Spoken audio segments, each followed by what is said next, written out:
Hello বন্ধুরা, সবাই কেমন আছো? আশা করি ভালো আছো, আমিও ভালো আছি। চলে এলাম একটা ছোট্ট ব্লগ নিয়ে। আজকে আমার মেনুতে আছে উচ্ছে ভাজা, ডাল আর ফুলকপির একটা সবজি। এই সবজিটার নাম হলো নেপালি সবজি। এর জন্য আমি এই যে দেখুন ফুলকপি আর আলুটাকে একটু লবণ দিয়ে সেদ্ধ করে আর রেখে দিয়েছি। কড়াতে তেল দিয়ে দিয়েছি। এদিকে আমি এই যে দেখুন রসুন থেতো, টমেটো আর কাঁচা লঙ্কা কেটে রেখেছি। কাঁচা লঙ্কাটা আপনার যে যা নিজের ঝালের অনুযায়ী দেবেন, যে যেরকম ঝাল খাবেন। আমি একটু ঝালটা বেশি করে দিয়েছি।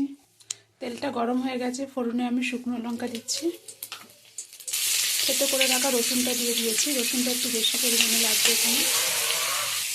রসুনটা একটু ভাজা হয়ে গেছে, তারপর কেটে রাখা কাঁচা লঙ্কাটা দিয়ে দিয়েছি।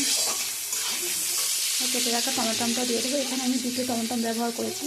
এখানে একটু টমেটোটা বেশি লাগবে, কারণ এখানে আমি হলুদ দেবো না, টমেটোর কালারে সবজিটা কালার হবে।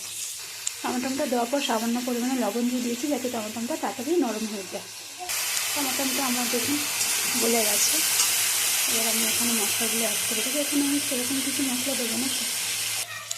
এখানে আমি স্বাদ অনুযায়ী লবণ আর একটু কাশ্মীরি গুঁড়ো লঙ্কা দিয়েছি কালারের জন্য। আর এখানে কোনো মশলা অ্যাড করবো না। এবার সেদ্ধ করে রাখা ফুলকপি আলুটা দিয়ে দেবো। দেখুন নাড়িয়ে চালিয়ে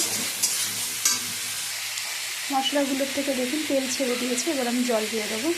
জল বেশি পরিমাণে দেবো না, জল দিয়ে দিয়েছি। এবার ফুটবে। রেসিপিটা আমার রেডি হয়ে গেছে। রেসিপিটা যদি ভালো লেগে থাকে তাহলে প্লিজ আমাকে একটা লাইক, শেয়ার করবেন আর সাবস্ক্রাইব করবেন। আর অবশ্যই একবার ট্রাই করবেন। আবার দেখা হবে। বাই।